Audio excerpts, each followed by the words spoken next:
But unfortunately, Governor Walz isn't here himself, but don't worry, he'll say that he was. He's going to say he was. I used to think the Democrats were crazy for saying that men have periods, but then I met Tim Walz.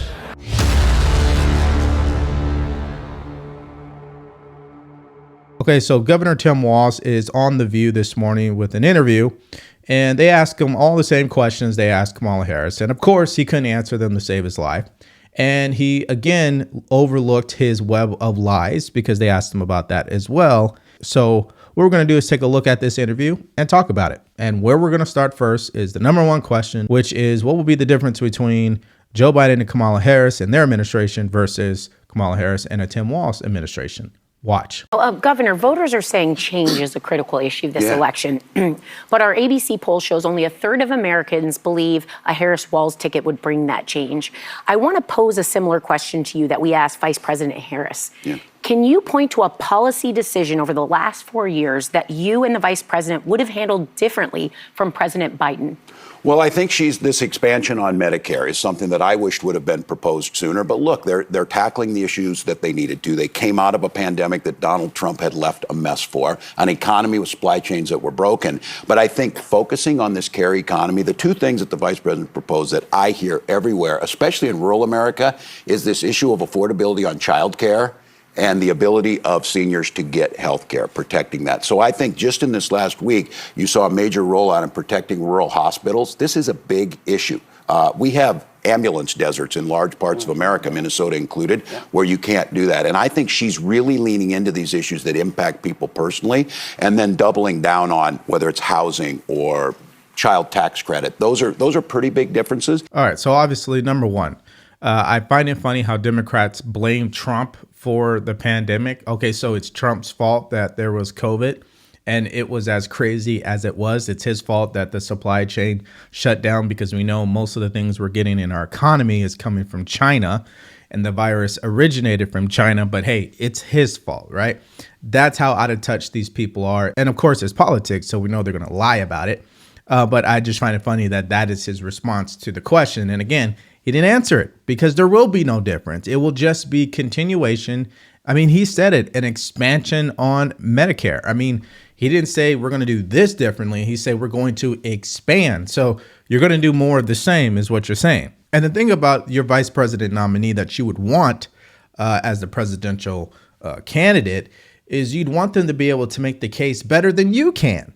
And that's not Tim Walz, because remember, he likes to misspeak, which they ask him about here. Can't there be no gray area? And how would you convey to voters they may be concerned that there's a trust issue? Yeah, I do think you have to be careful about this. If it's stating, in Hong Kong in August of 89, 35 years ago, I think people do separate that between a pathological liar like Donald Trump. They get it out there. But I do think it's important that we're careful about how we speak. It's something for me is, I think, being a teacher, being a coach, I just speak from my heart. I speak honestly. I speak in the moment. And in preparing for a debate, I told my team that I felt like I'm at a disadvantage in a debate because my tendency is to just answer the question that you're asked as quickly as you can.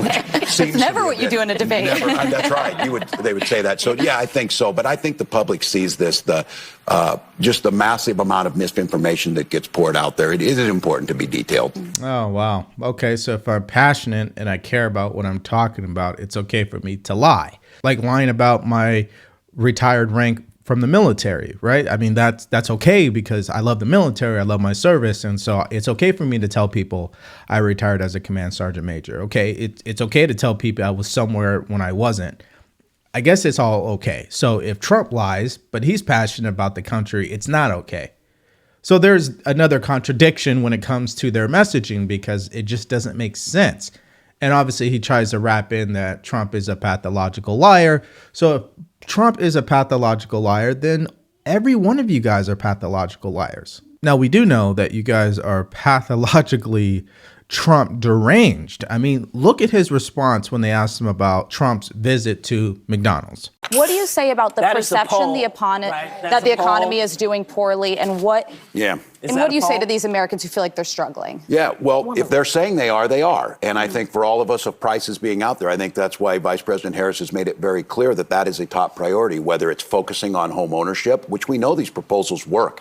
If you do things with down payment assistance and you create 3 million more homes, we were able to do it on a state level in Minnesota. Now Minneapolis has 12% more homes and rents went down 4% last year. This can work on a national level. And then this idea of price gouging and price fixing. 37 states already have this in play. You saw when there's a hurricane in Florida, airline tickets shot through the roof. That's not capitalism. That's price gouging. And I think then focusing on the tax cuts going to them. And it's important for us to talk about what Donald Trump is going to do, because he did keep a promise his first term. He cut taxes for the wealthiest. He drove up the debt to numbers we haven't seen. And this time he's coming after things like Social Security and Medicare, calling them Ponzi scheme that won't work. So I think the message has to go to talk to people. I think it's connecting, as I say. Vice President Harris and I grew up middle class. We understand that. She actually worked in a McDonald's. She didn't go and pander and disrespect McDonald's workers by standing there in your red tie and take a picture. Oh, okay, so he's now pandering to McDonald's workers. But last time we checked, wasn't she just pandering to black people by going to a black church over the weekend? So that's number one. Number two, clearly the Democratic policies over the past 4 years have done more damage to people who work at McDonald's. So I don't think that what you're saying is actually true, because clearly everybody was doing better under Trump, especially people who work at McDonald's. So I just, I understand there's a game that is being played here, but I think they're spending too much time trying to talk about Trump instead of talking about what they're going to do differently. I think that is a huge messaging mistake. One of the other big mistakes that this campaign has made is their messaging to men. And yes, once again, they whiffed on that too, because look at the gift that The View gave Tim Walz and just how cringe it really was. So we've got The View and a dad in plaid. That's the single greatest thing I've ever got. So that's for you to freshen up that wardrobe a little. Okay, so before I give you guys my opinion on that, if you're getting value from this video, please make sure you like, share, and subscribe to our channel. If you want to support us further, you can go to the link in the description below, grab yourself a t-shirt, or buy us a cup of coffee. Now, any real men out there, whether you are young or old, I know you don't watch The View. Okay, so that's number one. Number two, I don't think you would ever catch a man wearing The View logo on a plaid shirt. Okay, that's number two. Number three, we know that is a stunt. We know that's a little play to try to get men to feel okay to vote for Kamala Harris. So we're not buying it, all right? That's the bottom line. Just like we're not buying his hunting trip that was really fake, a photo op at best. He didn't even know how to load the shotgun, for the record. But hey, that's a whole nother thing. Listen to what Joy confronts him on when it comes to his hunting trip. So you're out hunting pheasants. Yep. Is that enough to convince people there's a middle ground on this issue? Because right now, right wingers are coming after you for how you handle your shotgun. Well, I can shoot better than all of them. I guarantee it. I got the trophies to prove it. Yeah, so he's just a complete joke, all right? What I want to do right now is play you a clip from Sir Michael Singleton when he was on CNN. And I thought the way that he broke down Tim Walz is exactly the way that I believe most people see Tim Walz, especially in these battleground states. Check it out. Tim Walz was selected because he was supposed to help Vice President Harris with rural white voters, hunters, and we saw a video of the guy struggling to load his shotgun, and Democrats said he's an avid hunter. He has a ton of guns.